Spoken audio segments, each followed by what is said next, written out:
Is homosexuality a mental disorder? A question that may seem simple on the surface, but is in fact deeply complex.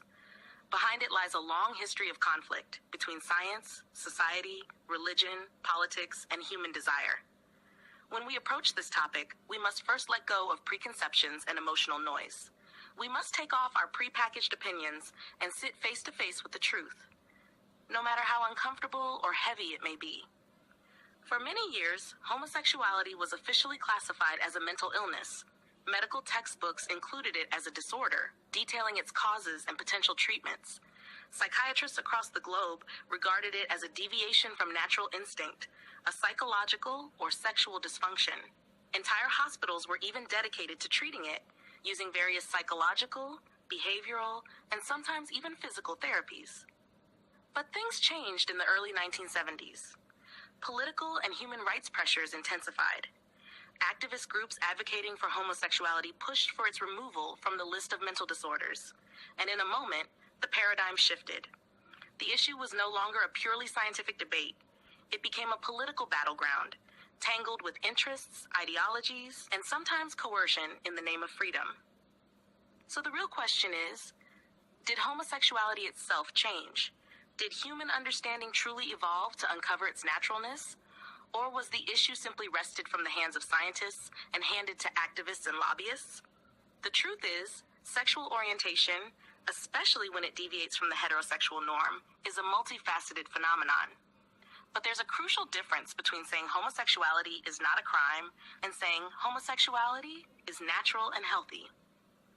That difference is what defines our moral and scientific stance. When we look at the human body, its psychological makeup, its hormones, its biological systems, we find a clear design for male-female complementarity, not just in reproductive organs, but in psychology, in hormonal balance, in natural attraction, and in the structure of the family that produces and raises children. When a man is attracted to another man, or a woman to another woman, it is not a compliment. It is a contradiction. It is not an extension of instinct, but a rebellion against it. Modern psychiatry does not uniformly define homosexuality as a natural, unchangeable orientation. Many mental health experts, even under pressure, still believe that same-sex attraction can develop from a variety of psychological and environmental factors. Childhood abuse, absence of a parental role model, exposure to violence, emotional neglect, social isolation, or even mere experimentation and mimicry. What's even more telling is that many of those who experience these tendencies do not feel at peace with themselves. They suffer from internal conflict, confusion, guilt, shame, loneliness, and even self-disgust. That in itself points to the fact that this is not a natural state.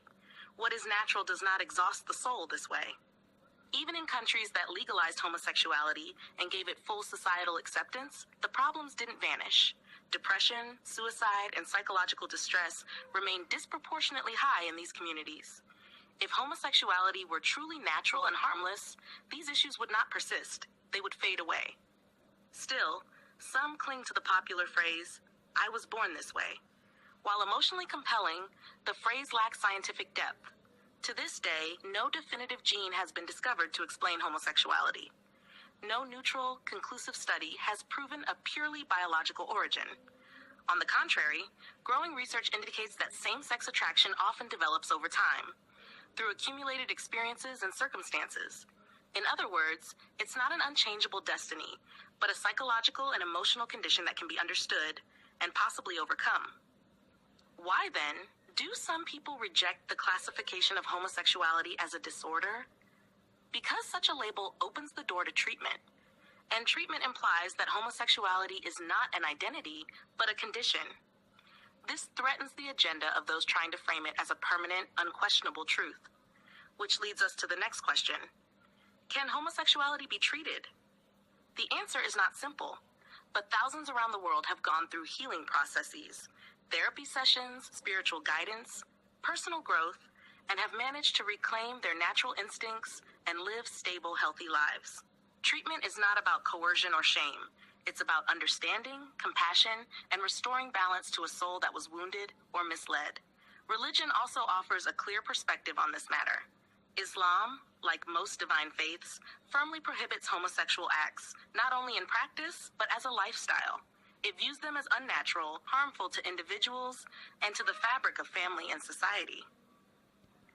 But Islam does not condemn people for their inner struggles. It encourages self-restraint, healing, patience, and promises those who repent and seek help that they will be rewarded and transformed for the better. In the end, homosexuality is neither a simple preference nor a fixed biological fact. It is a complex disorder shaped by psychological, emotional, and spiritual factors. Those who promote it as a natural alternative ignore the hidden pain, the untold stories, and the deep inner turmoil experienced by many. We are not here to hate or shame. We are here to open the door, to dialogue, to compassion, to truth. Because real compassion is not about validating a wound, it's about helping it heal.